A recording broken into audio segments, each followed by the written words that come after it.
What's up, everybody, and welcome back to Tune In Tuesday. Today, we're going to be talking about whether you should buy a car in this market or not. And there's a couple of things that go behind that before you make the right decision for yourself. So, right after this intro, we'll get into it.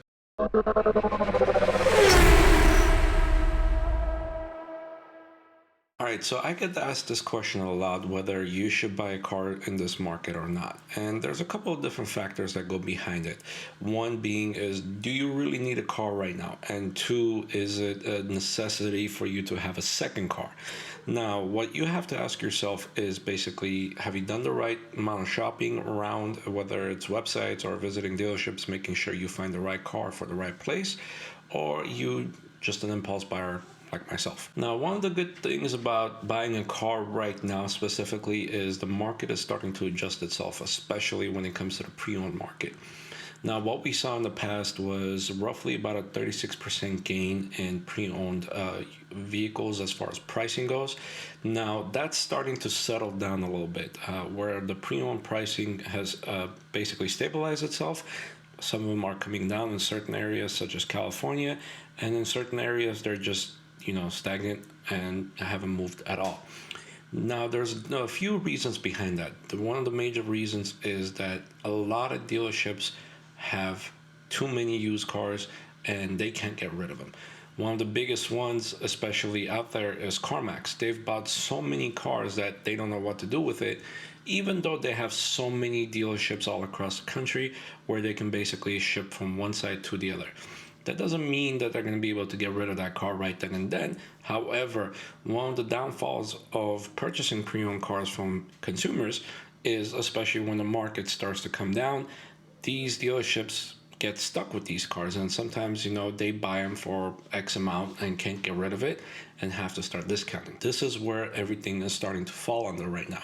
All the pre-owned cars either are stagnant as far as pricing goes, or they're starting to come down. Now, one of the other good parts is, as far as new car market goes, is a lot of manufacturers have started pushing some vehicles out, and that's where it alleviates markups. But some dealerships are still able to keep markups because, of course, there isn't too many of the same vehicles out there. Such as, for example, if you go and try to get an AMG right now, you're not going to be able to, because, well, you're going to be able to, but you're going to have to pay a markup for it because there isn't that many out there. And a lot of people ask, why do certain dealerships have markups? Well, in the state of California, the MSRP, which is the manufacturer's suggested retail price, doesn't have to be necessarily the sale price. It could be below that or above that, depending on how many of those vehicles have been made, or whether, if they only have one within a 200-mile radius, they're going to try to make their profit off of it. And you can't really be mad at them, because at the end of the day, they are a business. They have to keep their lights on, and the salesperson needs to get paid. Now, that being said, that doesn't mean you can't go out and find the right deal for yourself. Reasons behind that is because a lot of people from up north in California buy cars from down south here in Southern California. Now, we do also have customers, especially here in California, that that buy from other states, especially Texas. We've seen a few from Colorado, New York, Florida, et cetera, et cetera. And some states will allow you to be able to get tax credit, but I know, for example, if you have a trade-in from Texas, you won't be able to get the tax credit if you don't trade in that vehicle to the dealership here in California. And sometimes that's a little bit hard because the dealers need to be able to see the vehicle in order to give you the most accurate pricing as far as your trading goes. Now, back to the used car market. The used car market, for what we had seen, had gained 36% in pricing gains. Now, that doesn't mean every single used car had gains. Some of them had, stagnant pricing as far as, what they were worth at that time. And some vehicles, like, for example, I'll give you the Q50s, actually gained a lot of value for whatever reason it was. But at the end of the day, a lot of people took advantage of that and sold their vehicles. But keep in mind, right now in this market, if you have a vehicle that you have a lot of equity in, what's going to happen is, if you sell your car and you try to go get a new car, a lot of that equity that you made is going to go back to the new car. That being said, doesn't mean that you're going to be able to get a discount on a new car. Some dealerships will charge a markup, and at that point, it doesn't necessarily benefit you to sell your current car to buy another car. And sometimes it's good to be able to hold on to your current car and trade it in later in the future, whether you have less of a gain or no gain. And most instances, you won't have any gain whatsoever. That being said, it doesn't necessarily benefit you to be able to sell your car and go get another car in this given market. Does it mean that you shouldn't do it? No, it doesn't. However, that's your choice to be able to make that. Now, if you find yourself in an area where there's a lot of dealerships, such as the LA area, you are able to negotiate somewhat here and there.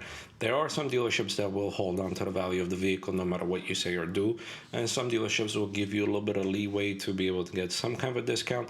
That at the end of the day, something is better than nothing. And one thing I do have to recommend to everybody, and a lot of people seem not to understand what this is.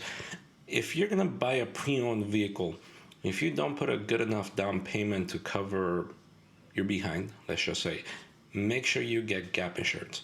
And a lot of people seem to miss out on this because they believe they're the best drivers in the world. However, you being the best driver in the world doesn't mean the person behind you that just hit you going 50 miles an hour was the best driver in the world.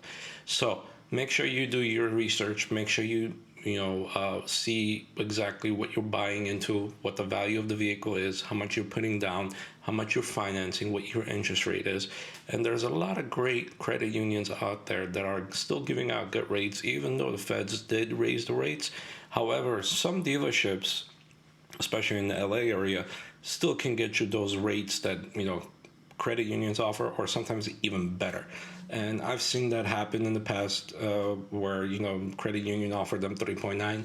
We were able to get them 2.9, especially on certified vehicles, right? So if you're looking for a vehicle, try and see if you can find one that is certified, because you still get that interest rate, low interest rate, I should say, versus to having a little bit of a higher interest rate. Now, a lot of the factors as far as interest rate go into if it's not a CPO, let's say you walk into a BMW dealership but you're buying a Mercedes, they're not going to be able to get you certified pre-owned rates. They're going to be able to get you standard rates. Now, that being said, those rates also take into effect what your new vehicle's year is, make, model, and miles. So a lot of times, banks, whenever they're looking to finance you, they're looking at a lot of factors. What the value of the vehicle is in the current market, how many miles it has, what the year is, and what model it is. And that's how they kind of determine what the rate of the vehicle is. Don't run your credit. See what they can offer you. Even if it's a generic rate, see what they can offer you. Ask your bank that you bank with what kind of rates they can get you. And sometimes they'll be able to give you a pre-approval number. Now, that pre-approval number, especially when when it's involving a rate, doesn't necessarily mean you're going to get that.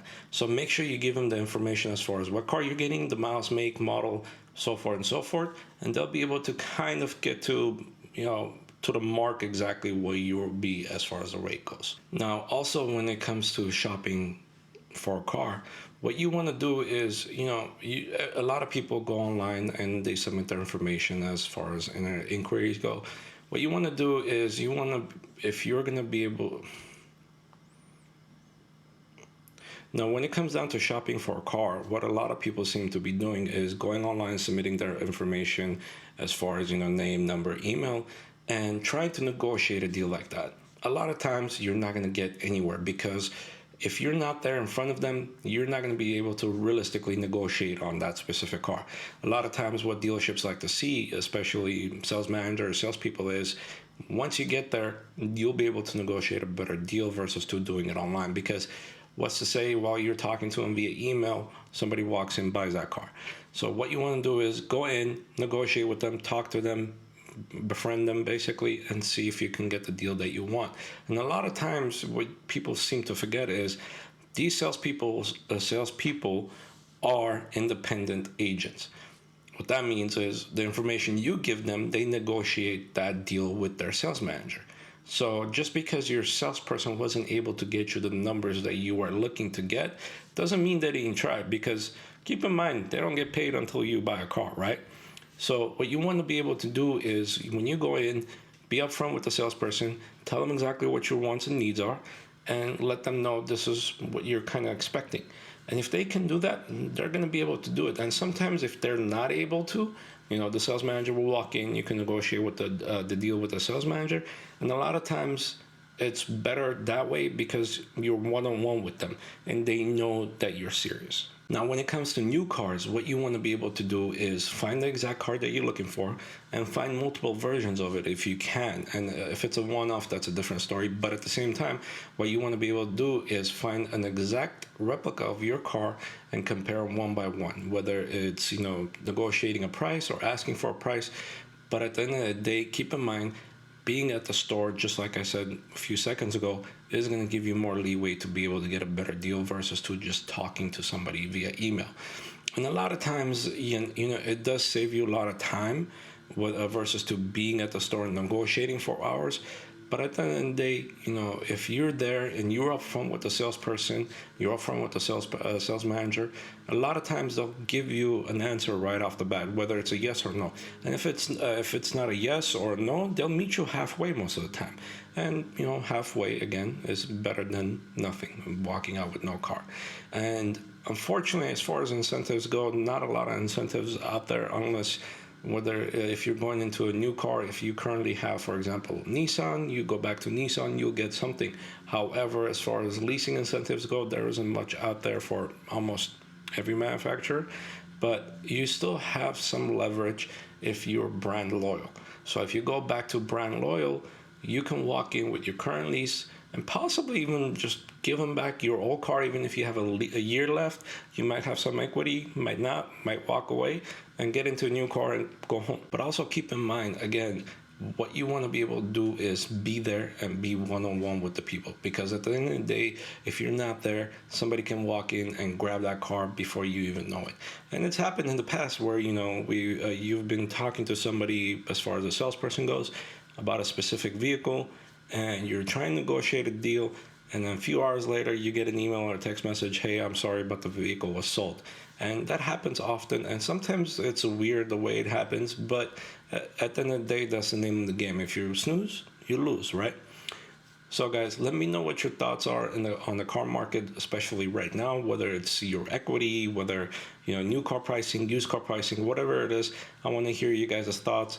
Drop a comment below. Let me know if you like this video. If you want to see some more videos like this, make sure you like, sub, and share this video as well. And I'll see you guys on the next one.